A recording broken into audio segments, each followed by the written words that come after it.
संस्कृत में कारक सूत्र पर हम लोगों ने कर्ता और कर्म दो सूत्र पढ़ लिए थे पिछले क्लासों में, है ना।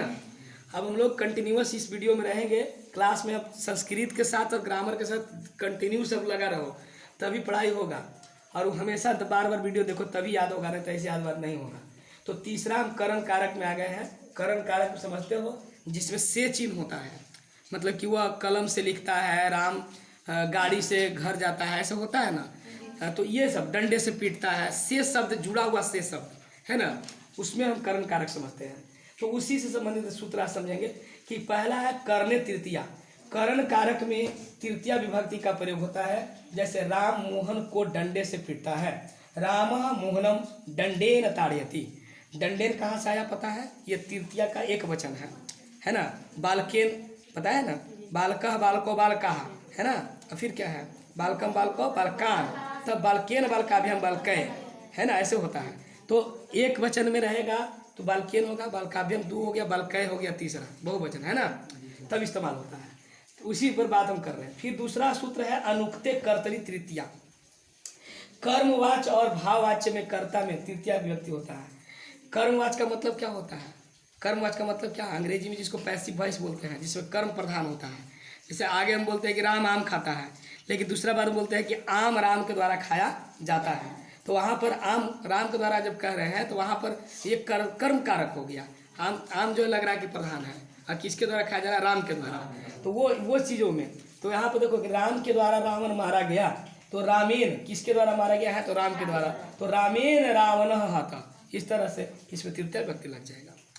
सहार्थे तृतीया, सहार्थे में और भी दूसरा नाम रख सकता है, सह साकम सार्धम तृतीया भी लिखा हो सकता है। तो उसमें हम लोग समझेंगे कि साथ के अर्थ में, है ना, तृतीया विभक्ति प्रयोग होता है। जैसे वह राम के साथ पढ़ता है तो सह रामेन सह पठती, है ना। या सीता, राम के साथ सीता भी जंगल चली गई, ऐसा बहुत बार देता है मैट्रिक में। तो कैसे बनाएंगे? रामेण सह सीता अपि वनम गतवती या अगच्छत, है ना, इस तरह से बनाते हैं। तो ये दो ठो हो गया। अब इधर दिखा दो, दो तीन ठो हो गया ना। अब यहाँ दिखा दो चौथा, अपवर्गित तृतीया। कार्य समाप्ति या फल की प्राप्ति को अपवर्ग कहते हैं।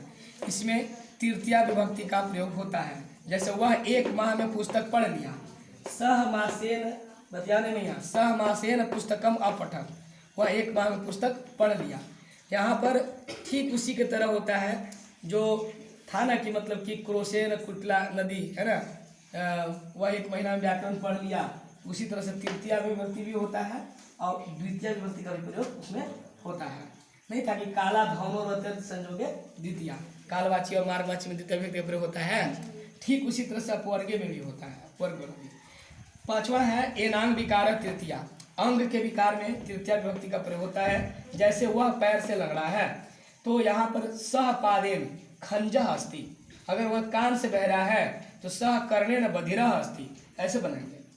और इम्पोर्टेंट एक छठा लिखवाया हूँ, इत्थम उत्तम लक्षणे वाह, या तो उपलक्षणे तृतीया कोई कह दे या इत्थम उत्तम लक्षणे कह दे, तो इसमें तृतीया विभक्ति। लक्षण या चिन्ह के द्वारा अगर किसी की पहचान होता है तो उसमें तृतीया विभक्ति का प्रयोग होता है। जैसे वह पुस्तक से छात्र मालूम पड़ता है, तो सह पुस्तकेन छात्र प्रतीयते। वह जटा से तपस्वी मालूम पड़ता है, तो सह जटा भी तपस्वी प्रतीयते, ऐसे करके बनाते हैं। समझ में आ रहा है?